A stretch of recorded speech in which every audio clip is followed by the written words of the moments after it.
Hello friends, this is Sumitra Kothari. Welcome back to my channel. और आज मैं बहुत ही इम्पोर्टेंट टॉपिक पे बात करने आई हूँ। आज सब लोगों से आपसे बहुत ही एक इम्पोर्टेंट चीज़ शेयर करना चाहती हूँ। आपको ये बताना चाहती हूँ कि क्या एक रीज़न है जिसकी वजह से ह्यूमन बॉडी ज़्यादा इफ़ेक्ट हो जाती है, जिसकी वजह से बहुत सारे प्रॉब्लम क्रिएट होते हैं आपकी बॉडी में। जो बोलते हैं ना, चेंजेस आता है, हार्मोनल इम्बैलेंस होने लगता है, दिल और दिमाग के बीच जो ये और डर, एक जो दिल में डर बैठा हुआ होता है और दिमाग स्ट्रेस से भरा हुआ होता है, ओवर थिंकिंग किया जाता है और नेगेटिव थिंकिंग होने लगती है। जैसे कि आज का वक्त चल रहा है, आप सभी जानते हैं कि कोरोना का काल चल रहा है और इस कोरोना के चलते हुए बहुत सारे लोग डरे हुए हैं। तो इस डर के चलते वो अंदर ही अंदर उनका वही माइंडसेट बन चुका है कि भाई ज़्यादा बाहर ना जाना है, हमें हैंड सैनिटाइज़ करना है, हमें ये नहीं खाना है, हमें वो खाना है, हमें ये करना वो करना। बहुत कुछ सोचने लगे हैं और बहुत कुछ उनके दिमाग में बैड थिंकिंग आने लगती है, नेगेटिव थिंकिंग आती है। जब वो न्यूज़ देखते हैं तो उन्हें डर सा बैठा होता है।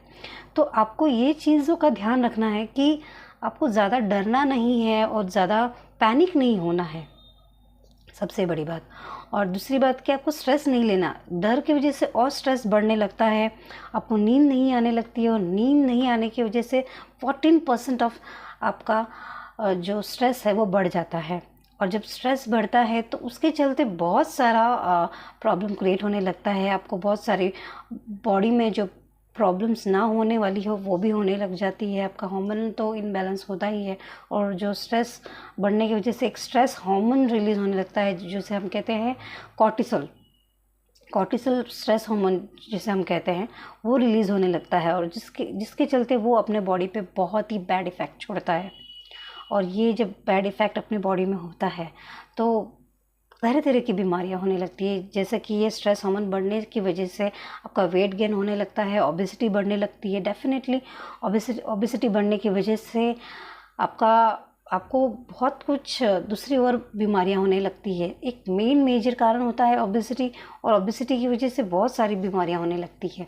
तो उसका मेन रूट कॉज क्या है आपका ये सारी चीज़ें बढ़ने का? तो वो है स्ट्रेस।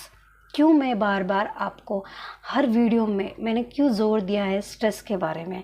यही रीज़न है कि मेन रूट कॉज जो अपनी बीमारियों का है वो है हार्मोनल इम्बैलेंस का है। तो वो है स्ट्रेस, एक डर जो दिल में बैठा है, जो दिल और दिमाग के बीच जो ये चल रहा है, एक लड़ाई चल रही है। यू नो व्हाट, एक दिल में डर बैठा है कि कोरोना के चलते बहुत से लोग डरे हुए हैं और स्ट्रेस बढ़ा रहता है कि भाई इससे किस तरह से निजात पाया जाए, किस तरह से हम लोग तो डर के मारे घर पे बंद हो जाते हैं और हाथ में सैनिटाइज कर लेंगे, इम्यूनो बूस्टर लेने लगते हैं।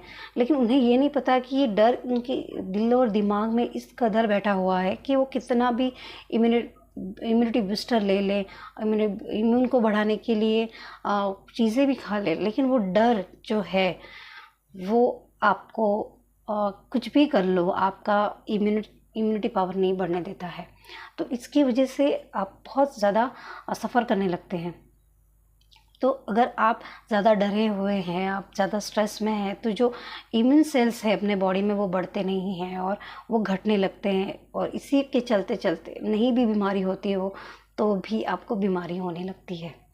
तो ध्यान ये रहे कि रूट कॉज मेन आपका स्ट्रेस और ये डर है, तो वो आपको निकालना है। How to overcome from this, how to overcome from your fear and your stress level.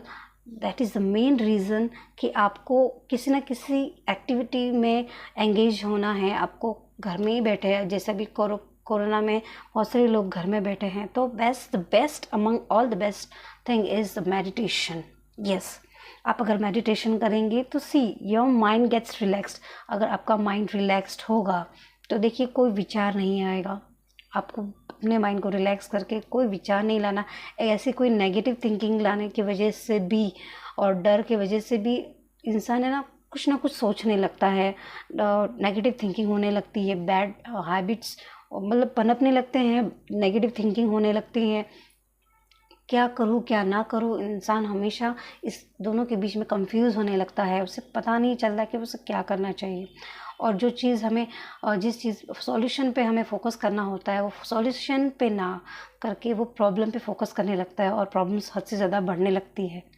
सी, जैसे कि कहा गया है कि हम जिस चीज़ पे ज़्यादा फोकस करेंगे वो ही चीज़ ज़्यादा बढ़ेगी, राइट। तो आपको प्रॉब्लम्स पे फोकस ना करके आपको अपने सॉल्यूशंस पे फोकस ज़्यादा करना है। डर के कोई किसी चीज़ का हल नहीं होता है, but to how to overcome of that fear, इस चीज़ पे ज़्यादा फिक्र करना है आपको, ना कि डर कर और अपने आप को वीक बनाना है। ये देखिए, जितना हम डरेंगे तो आपका बॉडी उसी तरह से आपका बॉडी रिएक्ट करेगा, आपका माइंडसेट भी वही बना रहेगा। अरे हाँ, ये बंदा घर में है, अरे हाथ सैनिटाइज कर लो, अरे यहाँ इधर हाथ मत छूना, इधर ये मत करो वो करो। ये माइंडसेट आपके लोगों के दिलों में बैठ गया है।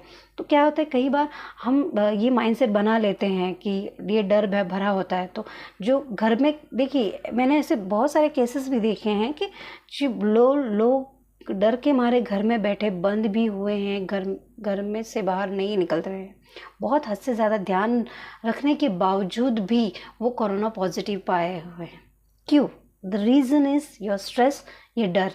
स्ट्रेस की वजह से जो कॉर्टिसोल जो हार्मोन रिलीज़ होता है, वो कॉर्टिसोल हार्मोन जो रिलीज़ होता है, जिसे हम कहते हैं स्ट्रेस हार्मोन, उसकी वजह से आपका इम्यूनिटी जो पावर है वो कम हो जाता है।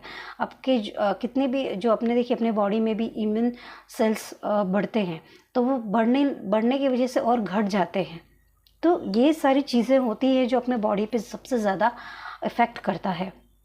तो आपको इस चीज़ का ज़्यादा इम्पोर्टेंट ध्यान रखना है कि आपको स्ट्रेस नहीं लेना है। जैसे मैंने कहा कि meditation is the best way, या फिर कोई इंडोर गेम आप खेल सकते हैं, आपके फैमिली के साथ आप हंसी मजाक या कोई कॉमेडी सीरियल देख सकते हैं, फ़नी सीरियल्स देख सकते हैं, ना कि कोई ऐसी कोई न्यूज़ देखें कि जिसमें बार बार कोरोना के बारे में बता रहे हैं। तो वो जिस चीज़ पे आप ज़्यादा बार बार सोचोगे, वो उसी चीज़ पे ज़्यादा आपका फोकस बढ़ेगा। अगर आप डर की चीज़ें देखोगे तो डर बढ़ेगा। अब अभी आपने एक नोटिस चीज़ की होगी कि अभी जैसे कि कोरोना चल रहा है, तो बहुत सारे लोग न्यूज़ में कोरोना के बारे में देखे, उनका जो रिएक्शन आपने देखा होगा कि चेहरे में जो शॉकिंग रिएक्शन, वो एक शॉकिंग भी कभी कभी एक डर बढ़ता है। और डर की वजह से बोलती हूँ ना कि कभी अगर एक इंसान को मरना भी होता है तो एक शॉक ही काफ़ी होता है उसे हार्ट अटैक लाने के लिए। तो ये डर जो है और ये स्ट्रेस है, इससे आपको दूर होना है। तो उससे किस तरह से आपको दूर रहना है? आपको सिर्फ अपने मन को शांत रखना है, और उसके लिए मन को शांत रखने के लिए आपको ध्यान की ज़रूरत होती है, मेडिटेशन की ज़रूरत होती है। आपको मन को शांत रखना है, ऐसे कोई विचार नहीं लाना।